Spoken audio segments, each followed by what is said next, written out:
എല്ലാ പ്രിയ സുഹൃത്തുക്കൾക്കും പുതിയ വീഡിയോയിലേക്ക് സ്വാഗതം. ജിഷിൻ മോഹന്റെ ഒരു വിഷയം നിങ്ങൾ എല്ലാവരും അറിഞ്ഞിട്ടുണ്ടാകും. അതിനെ ചൊല്ലി ഇടിയൊക്കെ കഴിഞ്ഞ് പുള്ളിക്കാരൻ ആശുപത്രിയിലായി, ഇയാളുടെ ലൈസൻസ് സസ്പെൻഡ് ചെയ്യുന്ന നടപടിയിലൊക്കെ പോയി. അതൊക്കെ കഴിഞ്ഞ് കഴിഞ്ഞപ്പോഴത്തേനും ഇപ്പോൾ മറ്റു കുറച്ച് കോൺട്രവേഴ്സികൾ നടക്കുന്നുണ്ട്. ആ കോൺട്രവേഴ്സിയെ കുറിച്ചിട്ടാണ് നമ്മൾ സംസാരിക്കാൻ പോകുന്നത്. സംഭവം എന്താണെന്ന് വെച്ച് കഴിഞ്ഞാൽ, ഈ സിദ്ധാർത്ഥ് എന്ന് പറയുന്ന സീരിയൽ ആക്ടർ നേരെ വണ്ടി അടിച്ച് പാമ്പായിട്ട് റോഡിൽ കൂടെ വണ്ടി ഓടിച്ച് ശരവേഗത്തിൽ വന്ന് റോഡിൽ കൂടെ നിന്ന് ഒരാളെ ഇടിച്ച് അയ്യത്ത് കളഞ്ഞ് അയാളിപ്പോൾ ആശുപത്രിയിലാണ്. എന്നിട്ട് ഈ പുള്ളിക്കാരൻ ഇറങ്ങി അവിടെ പൂരലമ്പ് ചോദിക്കാൻ വന്ന നാട്ടുകാരെ പിടിച്ച് തല്ലി, പോലീസിനെ പിടിച്ച് അടിച്ചെന്ന് വന്ന് കേട്ടു. പുള്ളിക്കാരൻ്റെ കൈയും കാലും എല്ലാം പിടിച്ച് കെട്ടിയിട്ട് ആൾക്കാർ സ്റ്റേഷനിൽ കൊണ്ടെത്തിച്ചു. ഇതാണ് സംഭവം. അപ്പോൾ ഈ സിദ്ധാർത്ഥിനെ ന്യായീകരിച്ചുകൊണ്ട് കുറേ ആൾക്കാർ വന്നു. ജിഷിൻ മോഹൻ വന്നു, മുകേഷ് നായർ വന്നു, അങ്ങനെ കുറേ ആളുകൾ വന്നു. ഞാനും അദ്ദേഹത്തിന് സപ്പോർട്ട് ചെയ്തൊരു വീഡിയോ ഇട്ടിട്ടുണ്ടായിരുന്നു. എൻ്റെ പെർസ്പെക്റ്റീവിലൊക്കെ നമുക്ക് വരാം. അതുപോലെ തന്നെ ഇദ്ദേഹത്തിന് ഒപ്പോസ് ചെയ്തും കുറേ ആളുകൾ വന്നു. അവൻ വെറും ചെറ്റയാണ്, അപ്പം ഹൈ സ്പീഡ് വണ്ടി ഓടിച്ചു വന്നപ്പോഴാണ് ഇങ്ങനത്തെ പ്രശ്നങ്ങളൊക്കെ ഉണ്ടായത് എന്നൊക്കെ പറഞ്ഞുകൊണ്ട് മറ്റൊരു വിഭാഗം ആളുകളും വന്നു. രണ്ടിനെ കുറിച്ച് നമുക്ക് കാണാം. അപ്പോൾ ആദ്യമായിട്ട് നമ്മൾ സബ്സ്ക്രൈബ് ചെയ്യാതെ കാണുന്നവരും സബ്സ്ക്രൈബ് ചെയ്തിട്ട് കാണുന്നവരും നിങ്ങൾ ലൈക്കും കമൻറ്റും ഒക്കെ ചെയ്തിട്ട് കാണാം. ഹൈപ്പ് വരുവാണെങ്കിൽ അതൊന്ന് ക്ലിക്ക് ചെയ്യുക. സബ്സ്ക്രൈബ് ചെയ്യാത്തവരും സബ്സ്ക്രൈബ് കൂടെ ചെയ്യട്ടോ. കൂടുതൽ ഹൈപ്പ് ചെയ്യുന്നത്. നേരെ വീഡിയോയിലേക്ക് പോകാം. നമുക്കപ്പോൾ ജിഷിൻ ആദ്യം ഇദ്ദേഹത്തിനെ സപ്പോർട്ട് ചെയ്തു വന്നു. ജിഷിൻ്റെ ചില വാക്കുകൾ മാത്രം നമുക്കൊന്ന് കേൾക്കാം. സിദ്ധാർത്ഥ് മദ്യപിച്ചിട്ട് വണ്ടി ഓടിച്ചിട്ട് ഒരാളെ ആ വണ്ടി തട്ടി, അതിന്റെ വീഡിയോ ആയിരുന്നു നിങ്ങൾ ഇത്രയും നേരം കണ്ടോണ്ടിരുന്നത്. പക്ഷെ ഇതിൽ ഞാൻ ലഘൂകരിക്കുകയല്ല ചെയ്തത്. ഇതിൽ ഈ നാട്ടുകാർ ചെയ്ത ഒരു പ്രവൃത്തി, അതാണ് ഭയങ്കര ഭീകരമായിട്ട് എനിക്ക് തോന്നുന്നത്. ഇവർ ചെയ്ത ഒരു ക്രിമിനൽ ആക്ടിവിറ്റി എന്ന് വെച്ച് കഴിഞ്ഞാൽ, ഒരാൾ വണ്ടി തട്ടി എന്നാൽ പിന്നെ ഇയാളെ പിടിച്ച് പോലീസിൽ ഏൽപ്പിക്കുക. ഇതന്നെ വേണ്ട. അയാൾ മദ്യപിച്ചു, എന്താ ചെയ്യേണ്ടത്? ഇവന്റെ കഴുത്ത് പിടിച്ച് ഞെരിച്ച് റോഡിലൊക്കെ ഇട്ട് ചവിട്ടുന്നു. ഇതാണോ കേരളം? ഇതാണോ പ്രബുദ്ധമായിട്ടുള്ള കേരളം? പണ്ട് ഈ പറയുന്ന മധുവിനെ തല്ലിക്കുന്നു എന്ന് പറഞ്ഞിട്ട് കുറെ പേര്. എന്റെ പൊന്നടവേ, മധുവായിട്ടൊന്നും ഈ പുള്ളിക്കാരനെ കമ്പയർ ചെയ്ത കേട്ടോ. അത് വിശന്നപ്പോ ആഹാരം കെട്ടതാണ് മധു. ഇത് കൊന്തളിപ്പ് കൂടിയിട്ട് മദ്യപിച്ച് റോഡിൽ കൂടെ പോയതിന് ഹാനികരം ഉണ്ടാക്കിയതാണ് ഇത്. ഇതിന് രണ്ടും കൂടെ നമ്മൾ കമ്പയർ ചെയ്യാൻ പാടില്ല. പക്ഷേ ഈ ജിഷിൻ പറയുന്ന ഏറ്റവും വലിയ പോയിന്റ് എന്ന് പറഞ്ഞാൽ, ഈ പറയുന്ന സിദ്ധാർത്ഥ് മദ്യപിച്ച് ഈ സംഭവമൊക്കെ ഇടിയൊക്കെ കഴിഞ്ഞ് പുറത്തിറങ്ങിയപ്പോഴത്തേനും ഒരുത്തൻ കഴുത്തെ കൂടെ കയറിട്ട് ഇങ്ങനെ മുറുക്കുന്നൊരു സാധനം ഉണ്ടായിരുന്നു. അതിനെതിരെയാണ് ജിഷിൻ സംസാരിക്കാനായിട്ട് ഉദ്ദേശിച്ചത്. പക്ഷേ ജിഷിൻ സംസാരിച്ചപ്പോൾ ചെറുതായിട്ടൊന്ന് പാളിപ്പോയി. ജിഷിൻ്റെ ഒരു കോൺസെപ്റ്റ് എന്ന് പറഞ്ഞാൽ, ഞങ്ങളൊക്കെ സെലിബ്രിറ്റീസ്, സീരിയൽ താരങ്ങൾ, അത് ഞങ്ങൾ സെലിബ്രിറ്റീസ് ആയതുകൊണ്ട് നിങ്ങൾ നമ്മുടെ സൈഡിൽ നിന്ന് ഒരു സമ്മനം വന്നു കഴിഞ്ഞുകൊണ്ട് നിങ്ങളങ്ങ് ഇതാക്കും. എന്തുകൊണ്ടാണ് നമ്മൾ സെലിബ്രിറ്റീസ്? അതുകൊണ്ട്. ഇതാണ് ജിഷിന്റെ പോയിന്റ്. ഈ പോയിന്റിനോടൊന്നും നമുക്ക് യോജിക്കാൻ പറ്റത്തില്ല കേട്ടോ. നമുക്ക് ബാക്കിയാക്കാം. എവിടെ പരിതാപമൊന്നുമില്ല ഇപ്പൊ ആർക്കും. അവനൊരു ആർട്ടിസ്റ്റാണ്, അവനൊരു സെലിബ്രിറ്റിയാണ്.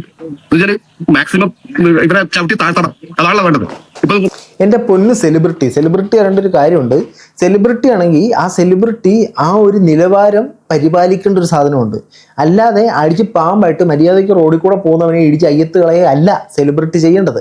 ഇത് സെലിബ്രിറ്റി അല്ല, ആരാണെങ്കിലും നാട്ടുകാർ പിടിച്ചടിച്ചാനേ. ഇതിനകത്ത് സംഭവം എന്ന് പറഞ്ഞാൽ, പുള്ളിക്കാരൻ വെള്ളം അടിച്ചിട്ട് പുള്ളിക്കാരന് തീരെ ബോധമില്ല. ആ ബോധമില്ലാത്ത സാഹചര്യത്തിലാണ് വന്ന് ഇടിക്കുന്നതും, ഇടിച്ചതിന് ശേഷം നാട്ടുകാരോട് കയർത്ത് സംസാരിക്കുന്നതും, അതുപോലെ തന്നെ നാട്ടുകാരെ അങ്ങോട്ട് ആക്രമിച്ചതും. ഈ ആക്രമണത്തിലാണ് നാട്ടുകാർ പിടിച്ച് കെട്ടിയിടുക, അല്ല തല്ലുകൊണ്ട് നിൽക്കും ആൾക്കാർ. ഇതിനകത്ത് എനിക്ക് തെറ്റെന്ന് തോന്നിയ ഞാൻ സംസാരിച്ച വിഷയം എന്ന് പറഞ്ഞാൽ, ഈ പറയുന്ന സിദ്ധാർത്ഥിന്റെ കഴുത്തിൽ കൂടെ കയറിട്ട് മുറുക്കിയ സീന് മാത്രമേ ഞാൻ ഇതിന് പറഞ്ഞുള്ളൂ. സിദ്ധാർത്ഥിന് 2 അടിയുടെ കുറവുണ്ടായിരുന്നു. അത് പുള്ളിക്കാരന് ബേശ കിട്ടി. പുള്ളിക്കാരൻ്റെ ലൈസൻസ് സസ്പെൻഡ് ചെയ്തിട്ടുണ്ട്, പരിപാടികളെല്ലാം കിട്ടി. പുള്ളിക്കാരൻ 2 തല്ലിൻ്റെ കുറവുണ്ടായിരുന്നു, പിടിച്ച് കെട്ടിയിട്ടതും എല്ലാം ഓക്കെയാണ്. പക്ഷേ അയാളുടെ കഴുത്തിൽ കൂടെ കയറിട്ട് മുറുക്കുമ്പോഴത്തേനും, അതായത് അവനൊരു തെറ്റ് ചെയ്തു.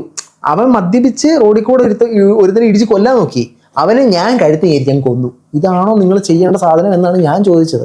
എനിക്കെതിരെയും കുറേ കമൻസ് ഇൻസ്റ്റാഗ്രാമിൽ വരുന്നുണ്ടായിരുന്നു. പക്ഷെ ഞാൻ ഇപ്പോഴും അഭിപ്രായത്തോട് ഇതായിട്ട് തന്നെ നിൽക്കുന്നു. ഒരുത്തിൻ്റെ കഴുത്ത് പിടിച്ച് ഞെരിച്ച് അയക്ക് എന്തെങ്കിലും സംഭവിച്ചു പോയി കഴിഞ്ഞിട്ട് ഞാൻ അവനെ കൊല്ലാൻ നോക്കിയിട്ട് ഞാൻ ഇവനെയും കൊല്ലാൻ നോക്കി എന്ന് പറയുന്നതാണോ എൻ്റെ സെറ്റപ്പ്?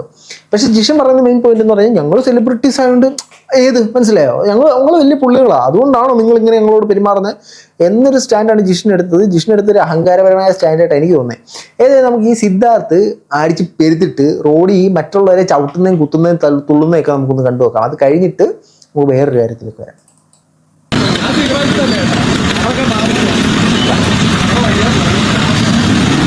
മര്യാദയ്ക്ക് നിൽക്കുന്നവനെ അങ്ങോട്ട് പോയി തള്ളുന്നു, അവനെ പിടിച്ച് ചവിട്ടുന്നു, തൊഴിക്കുന്നു. അങ്ങനെയാണ് നാട്ടുകാർ പിടിച്ചടിക്കുന്നത്. ഇങ്ങനെ മര്യാദ ഇവൻ പൂരവെള്ളമായിട്ട് നിൽക്കുന്നവനെ ഒന്നാമതേ നാട്ടുകാർ കണ്ടുകൂടാ. ആ സമയത്ത് ചോദിക്കാൻ വരുന്നവനെ അടിക്കുകയും ചവിട്ടുകയൊക്കെ ചെയ്ത് കഴിഞ്ഞാൽ അവന്മാർ പിടിച്ചിട്ട് അടിക്കും.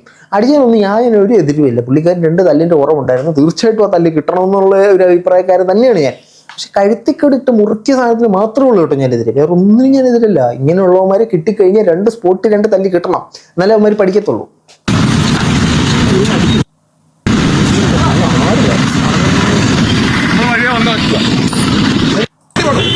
ഇതാണ്ട് ഈ കഴുത്തെ കൂടി ഇട്ട് കെട്ടിയ സീന് മാത്രമേ ഉള്ളൂ ഞാനെതിരെ. ഈ പുള്ളിക്കാരന് ബോധമൊന്നുമില്ല, കാരണം ആടുകയാണ് നമുക്ക് മനസ്സിലാവും.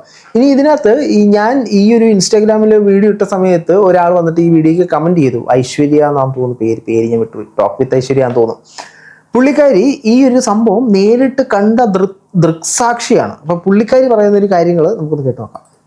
ഈ കാർ വന്നത് ഇങ്ങനെ ഒരു കാറ് വരുന്നുണ്ട് എന്ന് പോലും നമുക്ക് മനസ്സിലാവില്ല. ഒരു സാധനം ഷൂന്ന് വന്നിട്ട് റോഡിന്റെ സൈഡിൽ കൂടി നടന്നു പോയ മനുഷ്യനെ ഇടിച്ച് തെറിപ്പിച്ചിട്ട് അയാൾ ഒരു ഹൈറ്റിൽ പോയിട്ട് നടുക്കൂടുള്ള ലൈനിന്റെ ഇപ്പുറത്ത് വീണിട്ട് രക്തത്തിൽ കുളിച്ചിട്ട് ഇങ്ങനെ വളഞ്ഞു കിടക്കുകയാണ്. അത് കണ്ട ഞാൻ 2 ചെവി പൊത്തി അലറുമായിരുന്നു ഇപ്പുറത്തെ സൈഡില്.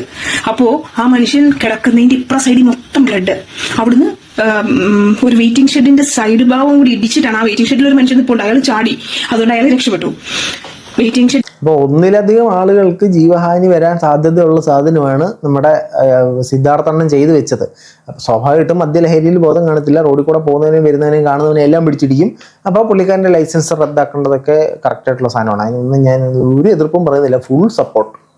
ഇതിന്റെ സൈഡോട് ഇടിച്ചിട്ടാണ് ഈ കാർ പോയി നിൽക്കുന്നത്. ഓക്കെ, അപ്പോ ചില ആൾക്കാർ കൂടി വന്നു. ആൾക്കാർ ഇവനെ പിടിക്കാനല്ല പോയിട്ടുള്ളത്, ഈ മനുഷ്യനെ തന്നെയാണ് എല്ലാവരും നോക്കിയിട്ട് ആൾക്കാർക്ക് തൊടാൻ തന്നെ ഭയം. നമുക്ക് പിടിച്ചെണ്ണയിപ്പിക്കാൻ പറ്റുന്ന ഒരു അവസ്ഥയൊന്നുമല്ല. ഒരു ചെറിയ അപകടമോ അല്ലെ ഇടിച്ചിട്ട് വീഴുവോ അങ്ങനെ ഒന്നും അല്ല സംഭവം.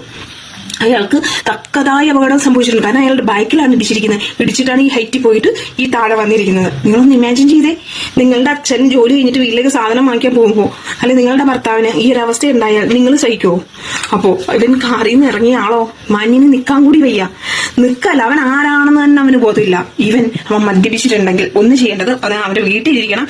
ഈവൻ മദ്യപിച്ച് ഡ്രൈവ് ചെയ്തിട്ടുണ്ടെങ്കിൽ പറയുന്ന പോയിന്റ്സ് എല്ലാം വളരെ കറക്റ്റാണ്. ഇതിപ്പോൾ നമ്മുടെ കുടുംബത്തിലൊരാളെയാണ് ഈ പറയുന്ന പോലെ വന്ന് വണ്ടി ഇടിച്ച് താഴെ ഇടാൻ ശ്രമിച്ചതെങ്കിൽ നമുക്ക് തീർച്ചയായിട്ടും ദേഷ്യം വരും, നമ്മൾ തീർച്ചയായിട്ടും അവനെ കയറി ആക്രമിക്കും. പരിപാടികളെല്ലാം കറക്റ്റാണ്. ജനവികാരം വെച്ച് നോക്കുമ്പോഴത്തേന് ഇതെല്ലാം കറക്റ്റാണ്.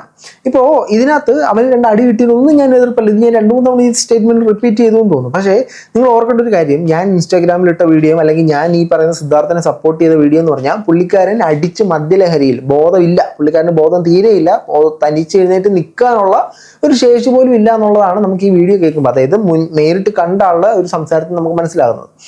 അങ്ങനെ ഒരു സമയത്ത് ഇയാളുടെ കഴുത്തെ കൂടെ കെട്ടിട്ട് മുറുക്കി ഇയാൾക്ക് എന്തെങ്കിലും സംഭവിച്ചിരുന്നെങ്കിൽ ഇതെന്തായാലും ഇതിൻ്റെ അവസ്ഥ. ഇതിനെ നമുക്ക് ഇയാളെ പിടിക്കാം, ഇയാളെ നമുക്ക് കീഴ്പ്പെടുത്തിയിട്ട് പോലീസിലോ അല്ലെങ്കിൽ നിയമത്തിന്റെ മുമ്പിലോ എത്തിക്കാം. ഒരുപക്ഷെ സാമ്പത്തിക ശേഷി കൂടുതലായതുകൊണ്ട് നിയമത്തിന്റെ കണ്ണിൽ നിന്നും രക്ഷപ്പെടാനുള്ള സാധ്യതകൾ നമ്മൾ കാണുന്നുണ്ട്. പക്ഷെ എന്നിരുന്നാൽ പോലും നമ്മൾ ഒരാളെ ഈ പറയുന്ന പോലെ ആക്രമിച്ച് അയാൾക്ക് എന്തെങ്കിലും ജീവന് ഹാനി വന്നിരുന്നുവെങ്കിൽ നമ്മൾ ഈ പറയുന്ന താളങ്ങളൊന്നും ഇതാക്കാൻ പറ്റത്തില്ല. അന്നേരം വരുന്ന വാർത്ത എന്താ? റോഡിൽ മദ്യലഹരിയിൽ വാഹനം ഇടിച്ച് ഒരു വൃദ്ധനെ കൊല്ലാൻ നോക്കിയ സീരിയൽ ആക്ടറിനെ കഴുത്ത് ഞെരിച്ച് കൊന്ന യുവാവ് പിടി. ഇതായിരിക്കും വരാൻ പോകുന്ന വാർത്ത. അതാണോ നിങ്ങളൊക്കെ ആഗ്രഹിക്കുന്ന സാധനം?